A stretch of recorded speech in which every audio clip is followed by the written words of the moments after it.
welcome back. Now it's time for our daily press review. I'm delighted to be joined here in the studio with Mrs. Suzy, Deputy Editor-in-Chief of Al-Ahram Al-Arabi magazine. Good morning. Good morning. And as usual, we start with Al-Ahram newspaper, where we read Al-Sisi is to participate in African Summit in Addis Ababa. State news agency MENA reported that President Abdel Fattah al-Sisi will take part in the 24th African Union Summit in Addis Ababa this week. Al-Sisi will lead the Egyptian delegation at the summit, which starts on Friday. The theme of this year's summit is the Year of Women Empowerment and Development Towards Africa's Agenda. Egypt's Foreign Minister Sameh Shoukry arrived in Addis Ababa on Monday for preliminary meetings with his counterparts from around Africa. First, what is the significance of Egypt's participation in this important summit, and how do you see the theme of this year, which is the Year of Women Empowerment?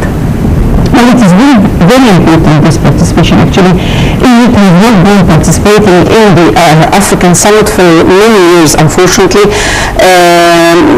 But President Sisi have participated in the summit that was in Guinea, and now this summit. So it gives an impression, a hint to all the African countries that Egypt is very keen about its relations with all the African countries. There are two main, I think, in my own perspective, there are two very important points in this participation. First of all, Egypt is going to be one of the countries that's going to run for the chair in the Security Council 2016-2017 for Africa. Yes. So this is very important. Actually, Egypt aims at having all of the African countries supporting this participation from Egypt in the Security Council. The point is, most of the African countries actually support Egypt, and this is very important shift from after 30 June. The position of the African countries trying to freeze the Egyptian membership, and now they are all supporting Egypt to be for the African chair in the Security Council. It gives us an impression how the African countries have shifted their positions concerning Egypt. This is the first important point. The second important point is the Ethiopian ban. Of course, there will be another meeting between President Sisi and the Ethiopian Prime Minister on side of this summit. There will be a meeting, which is a very important meeting. Also, there will be a meeting from the Foreign Minister Sameh Shoukry to his counterpart, the Ethiopian Foreign Minister. So it's very important meetings actually, because it's going to see what's happening in this file. It is a very important file, of course, the Ethiopian ban. Until now, we have made some progress, but not the progress that Egypt wants. There is a lot of losing of time in this file. So Egypt is trying to go ahead in this and to have actually maybe a bond or an agreement, Egyptian-Ethiopian new agreement for this dam. Okay, the AA Commissioner said in her inaugural session to the Executive Council, the inaugural session of the Executive Council meetings, that it's very important to put an end to extremism and terrorism in the African continent. So do you expect this issue to top the agenda of the summit also? Of course, the issue of terrorism is in over any summit, any meetings now, it's on the table actually, yes. Internationally, and of course in the African countries also. The point is, a lot of African countries is suffering, yes, especially Nigeria, Boko Haram, Mali, others, Somalia, other countries are suffering actually from fundamentalists and terrorism in countries. Egypt, of course, one of them, most of the countries in most of Africa. So we need to have a special bond between the African countries concerning combating terrorism. It is very important. Egypt will have a role in this, of course. We have an experience, and we understand how to do some steps concerning this. Egypt have been asking for an international actually conference since the 80s, for an international conference, or the 90s I guess, to combat terrorism, but the Western countries was actually fighting this idea. Now they are asking for it. There is President Obama, the American president, have asked for a conference in the 18th of February, I guess, to try an international conference to try to combat terrorism. A lot of steps have to be done before having this conference. Actually, a lot of discussions have to be done. So concerning African countries, it's very important to have one way or another meetings, a cooperation between intelligence, between bankers, how to stop financing those organizations, those terrorist organizations. So it needs a lot of work, actually, especially that we can't just exclude Boko Haram and say it's away, it's in Nigeria. No, most of the terrorist organizations are cooperating together all over the world. We can't just say Daesh is the terrorist groups only. No, there is a lot of terrorist groups actually all over the world now. In Libya we have Islam, we have others in Nigeria, in Mali. Yeah, even in the Western countries they are suffering now. So we need actually, and on the other hand, we need to give a good impression about Islam, because those are not an Islamic organizations, they are terrorist organizations. This is a very big difference between terrorists and Islam, terrorism and Islam. So we have to work in the two actually ways. We have to give a good impression about Islam and what is Islam, because Islamophobia is increasing all over the world, and on the other hand we need to combat terrorism and try to decrease the force or the power of those terrorist groups. Okay, and moving to Al-Masri Yom newspaper, and we read Mahlab discusses governor's reshuffle with Labib. A source at the cabinet said that Prime Minister Ibrahim Mahlab met with Minister of Local Development Adel Labib and discussed with him the final touches of the governor's reshuffle ahead of referring it to the president. The same source said that Cairo Governor Dr. Galal Said will remain in his post, while Giza Governor Dr. Ali Abdurrahman will be replaced. So what's the importance of this reshuffle at this stage, and especially that we are heading to parliamentary elections? I don't know if this will happen before or after the elections. It seems it's as I understand from this news, it's going to happen soon, so it will be before the elections, which will start in March.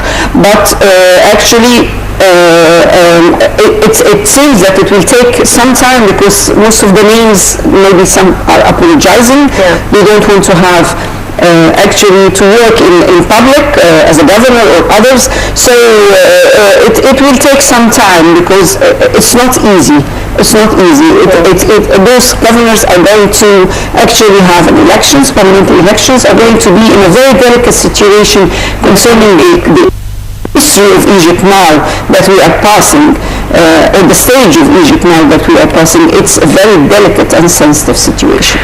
And moving to Al-Shuruq newspaper, and we read Interior Minister, Egypt is a state of war. The Interior Minister said Monday that police arrested 516 supporters of the blacklisted Brotherhood during violence that erupted as the country marked the 4th anniversary of its January 25th revolution. During a press conference, Interior Minister Muhammad Ibrahim said the Brotherhood group tried to spoil the Egyptian celebrations. Ibrahim said 23 people were killed Sunday in clashes that erupted between security forces and protesters. So how do you see attempts by Brotherhood terrorist groups to incite violence in the recent days, until now? Of course, and it will continue. It's not going to stop. Yes. We are going to use whatever we can. Expected anyway. It was expected, but actually I didn't expect 23 people to be killed. So this is a high percentage, and also there are more than 100 injured. So it's a high percentage. Because we go to populated areas. So this may be the cause behind this. I don't know, but the point is we are going to have more instability because of those groups. You have two ways: either to confront them all the time, jail them all the time. Sometimes they are killed. Not all of them are Muslim Brotherhood or Brotherhood. Some of them are not. Sharia was not Muslim Brotherhood. Others were not Brotherhood that were killed, actually. So they are paying a very high price from their lives. And we need to listen more to the people. We need to listen more to the people. We need to have a different way of confronting those actually protesters, using because you can't just say 100% that the people are killed because of the police are shooting them. Sometimes others are shooting at the police, actually, and this is what happened also in the 25th revolution. Yeah, when there is a chaos situation, you can't just have 100% vision of what's really happening with this. So we need to actually decrease those protests every day. The point is with the law. We have a law, and it was needed at that time. This law was needed actually in Egypt because there was a lot of protesting and it was hindering the way Egypt is going. We need to have another look about this law, and we need to deal with all of those protesters in a better wise way, I think. Okay, moving to Al-Ahram newspaper, and we read Egypt prosecutors question police over slain socialist protester. Egypt's general prosecution has begun questioning police over the killing of activist Shaimaa Sabah he was shot at a protest in downtown Cairo on Saturday.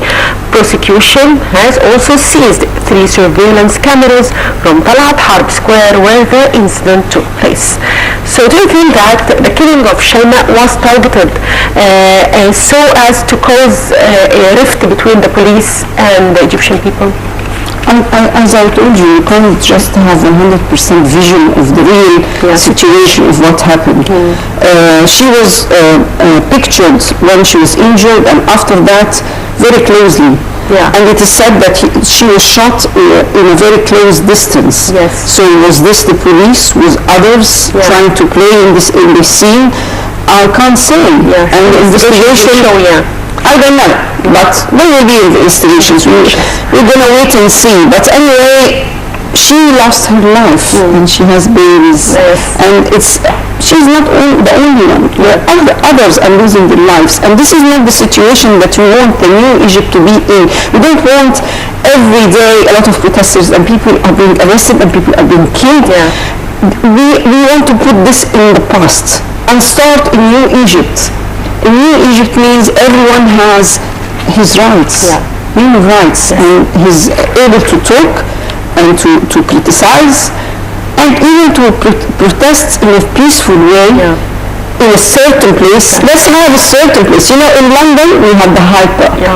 They can go every day, and especially in the weekends, and say whatever they want, and whoever wants to listen can listen. We should have this. We should have a place in Egypt. Well, if you want to protest, go and protest in it, and people will listen. And it doesn't have to be in the desert, actually. Make a place where people can say whatever they want, where people can protest peacefully, if they are, and they will be surrounded in this place, and everyone who wants to listen can listen. And they know by law they can't go out of this place, and it should be a huge place, a big garden or something.